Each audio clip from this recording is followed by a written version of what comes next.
എല്ലാവർക്കും നമസ്കാരം. ലോകം കണ്ടിട്ടുള്ളതിൽ വെച്ച് ഏറ്റവും വലിയ ദാർശനികനായിരുന്ന ആദിശങ്കരാചാര്യരാൽ രചിക്കപ്പെട്ടിട്ടുള്ള അഷ്ടക സ്തോത്രമാണ് വിശ്വനാഥ അഷ്ടകം.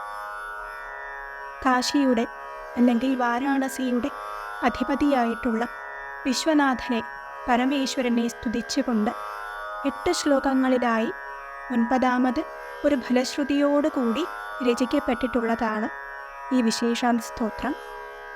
ഇതിൽ പരമശിവനെ വിശ്വനാഥനായിട്ട് അല്ലെങ്കിൽ ഈ ലോകത്തിൻ്റെ മുഴുവൻ നാഥനായിട്ടുള്ള സ്വരൂപത്തിൽ വർണ്ണിച്ചിരിക്കുകയാണ് ചെയ്തിട്ടുള്ളത്. ഗംഗാതരംഗരമണീയ ജടാകലാപം ഗൗരീ നിരന്തര വിഭൂഷിത വാമഭാഗം നാരായണപ്രിയമനംഗമദാപഹാരം വാരാണസി പുരപതിം ഭജ വിശ്വനാഥം. ഗംഗാതരംഗങ്ങൾ അല്ലെങ്കിൽ ഗംഗയുടെ ഓളങ്ങൾ, അതിനാൽ രമണീയമാക്കപ്പെടുന്ന അല്ലെങ്കിൽ അലങ്കരിക്കപ്പെടുന്ന ജടാകലാപത്തോടു കൂടിയ ജടാസമൂഹത്തോടു കൂടിയവനാണ് വിശ്വനാഥൻ. ഗൗരീ നിരന്തര വിഭൂഷിത വാമഭാഗം, ഗൗരിയാൽ പാർവതീദേവിയാൽ എപ്പോഴും അലങ്കരിക്കപ്പെടുന്ന ഇടതുഭാഗത്തോടു കൂടിയതും നാരായണപ്രിയ അനംഗമദാപഹാരം, നാരായണനാൽ പൂജിക്കപ്പെടുന്നവനും അനങ്കൻ ആയിട്ടുള്ള കാമദേവന്റെ മദത്തെ, അഹങ്കാരത്തെ ഇല്ലാതാക്കിയതുമായിട്ടുള്ള വാരാണസി പുരപതി, വാരാണസിയുടെ കാശിയുടെ അധിപതിയായിട്ടുള്ള വിശ്വനാഥനെ ഞാൻ ഭജിക്കുന്നു. 2ാമത്തെ ശ്ലോകം. വാചാമഗോചരമനേക ഗുണസ്വരൂപം വാഗീശ വിഷ്ണു സുരസേവിത പാദപീഠം വാമേന വിഗ്രഹവരേണ കളത്രവന്തം വാരാണസീപുരപതിം ഭജ വിശ്വനാഥം. വാചാം അഗോചരം, വാക്കുകളാൽ പറഞ്ഞറിയിക്കാൻ പറ്റാത്ത തരത്തിലുള്ള അനേക ഗുണസ്വരൂപം, അനേകങ്ങളാകുന്ന ഗുണങ്ങളുടെ സ്വരൂപം.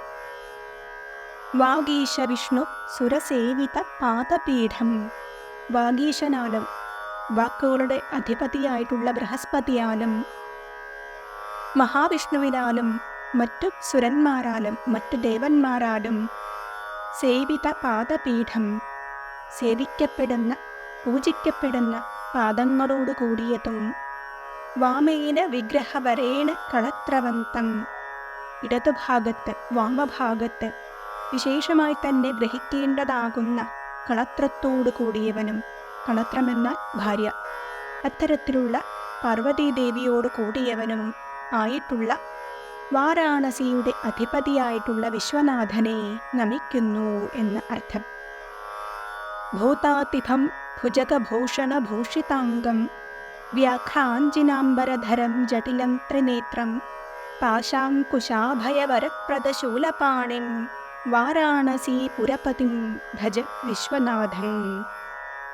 ഭൂതാധിപം, ഭൂതങ്ങളുടെ എല്ലാ ജീവജാലങ്ങളുടെയും അധിപതിയായിട്ടുള്ളവനും ഭുജഗഭൂഷണ ഭൂഷിതാംഗം, പാമ്പിനാൽ അല്ലെങ്കിൽ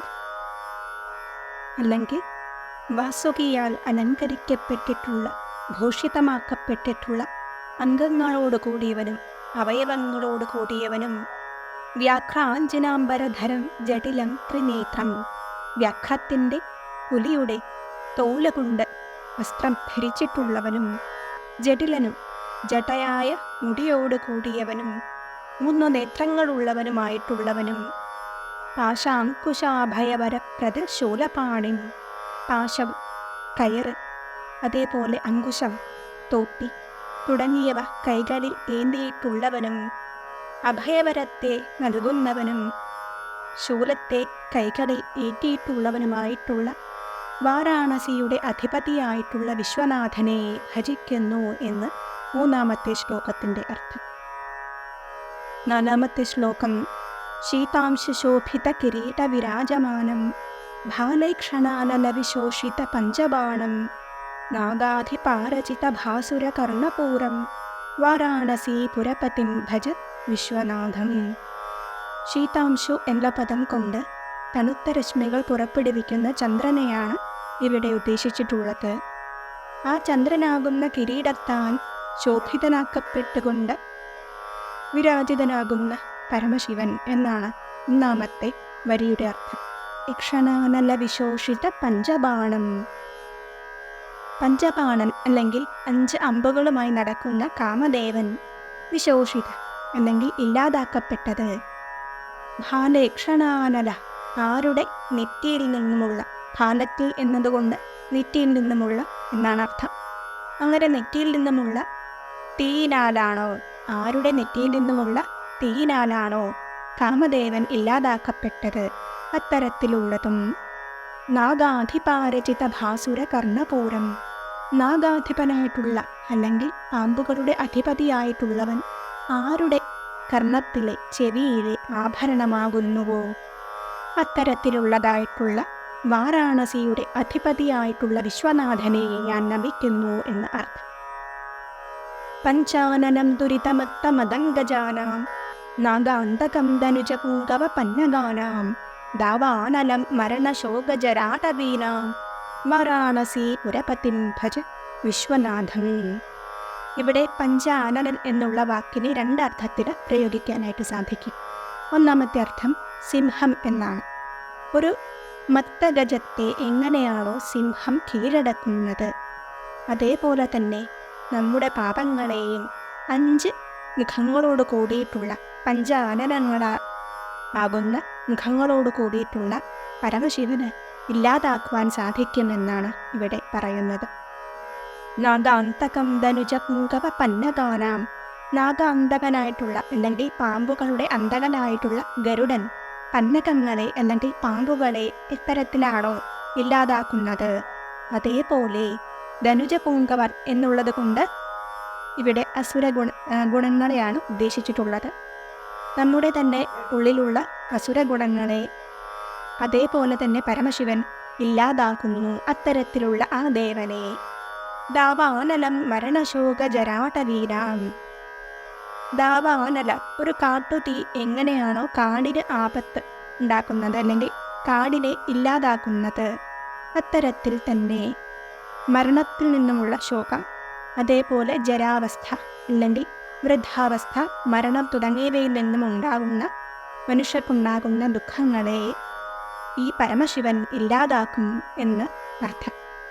ഇത്തരത്തിലെല്ലാം വർണ്ണിച്ചിട്ടുള്ളതായിട്ടുള്ള പരമശിവനെ, വാരാണസിയുടെ അധിപതിയായിട്ടുള്ള ആ വിശ്വനാഥനെ ഞാൻ നമിക്കുന്നു എന്നാണ് ഈ ശ്ലോകത്തിൻ്റെ അർത്ഥം. തേജോമയം അല്ലെങ്കിൽ പ്രകാശമയനും സഗുണ നിർഗുണമദ്വിതീയം. സഗുണനാണ്, അതായത് എല്ലാ ഗുണങ്ങളുടെയും ഉറവിടമാണ്. അതേസമയം തന്നെ നിർഗുണനുമാണ്, യാതൊരു ഗുണങ്ങളും ഇല്ലാത്തവനുമാണ്. അദ്വിതീയകം അദ്വിതീയനാണ്. ആനന്ദകന്ദമപരാജിതം അപ്രമേയം. അദ്ദേഹത്തിൻ്റെ സ്വരൂപം തന്നെ പരമാനന്ദമാണ്. അപരാജിതം, അദ്ദേഹത്തെ ഒന്നിനും തന്നെ കവച്ചു വയ്ക്കുവാൻ സാധിക്കാത്തവനുമാണ്. അപ്രമേയം, ഒന്നിലാലും അടക്കപ്പെടാനും സാധിക്കാത്തവനുമാണ്. നാഗാത്മകം സകല നിഷ്കളം ആത്മരൂപം. ഇത്തരത്തിലുള്ള ആ ഭഗവാനെ പാമ്പുകളാൽ അലങ്കൃതം അല്ലെങ്കിൽ പാമ്പുകളാൽ അലങ്കരിക്കപ്പെട്ടിരിക്കുന്നു. അദ്ദേഹം സകലനാണ്, പൂർണ്ണനാണ്, നിഷ്കളനാണ്, അതായത് 2ആയി വിഭജിക്കുവാൻ സാധിക്കാത്തവനാണ്. അദ്ദേഹം ആത്മരൂപമാണ്, പരമാത്മാ സ്വരൂപത്തോട് കൂടിയവനുമാണ്. ഇത്തരത്തിലെല്ലാം ഉള്ളതായിട്ടുള്ള വാരാണസിയുടെ കാശീനഗരത്തിൻ്റെ അധിപതിയായിട്ടുള്ള വിശ്വനാഥനെ ഞാൻ ഭജിക്കുന്നു എന്നാണ് 6ാമത്തെ ശ്ലോകത്തിൻ്റെ അർത്ഥം. 7ാമത്തെ ശ്ലോകം.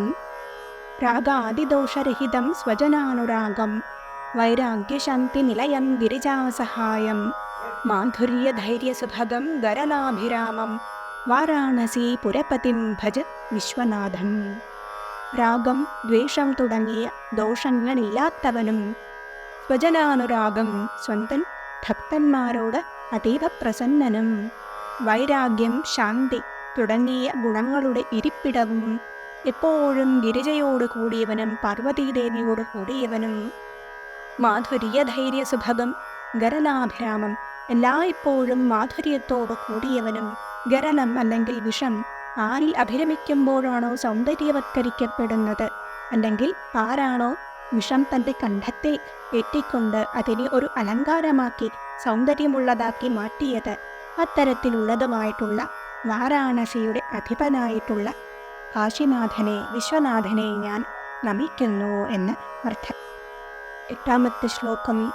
ആശാം വിഹായ പരിഹൃത്യ പരസ്യ നിന്ദാം പാപേരതിം ച സുനിവാര്യ മനഃസമാധൗ ആദായ ഹൃത്കമലമധ്യഗതം പരേശം വാരാണസീപുരപതിം ഭജ വിശ്വനാഥം.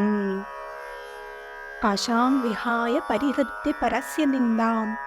ആശയെ അല്ലെങ്കിൽ ആഗ്രഹങ്ങളെ ഉപേക്ഷിച്ചുകൊണ്ട്, അതേപോലെ മറ്റുള്ളവരുടെ കുറ്റത്തെ കണ്ടെത്തുക എന്നുള്ള ശീലത്തെയും പരിത്യജിച്ചുകൊണ്ട്, പാപം അതേപോലെ ലൗകികമായ സന്തോഷം തരുന്ന എല്ലാ കാര്യങ്ങളെയും ഇല്ലാതാക്കിക്കൊണ്ട്, ഹൃത്കമലമധ്യഗതം പരേശം, നമ്മുടെ ഹൃദയമാകുന്ന പത്മങ്ങളിൽ വിരാജിക്കുന്ന പരമേശ്വരനിലേക്ക് സ്വന്തം മനസ്സിനെ ഏകാഗ്രമാക്കി വയ്ക്കുക എന്ന് ഇതിൽ പറയുന്നു.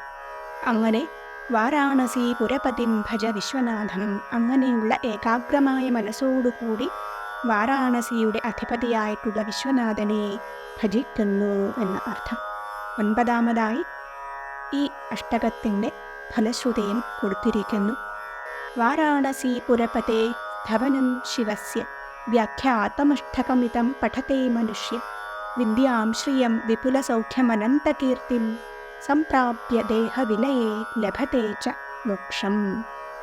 വാരാണസി പുരപതേ സ്ഥവനം ശിവസ്യ.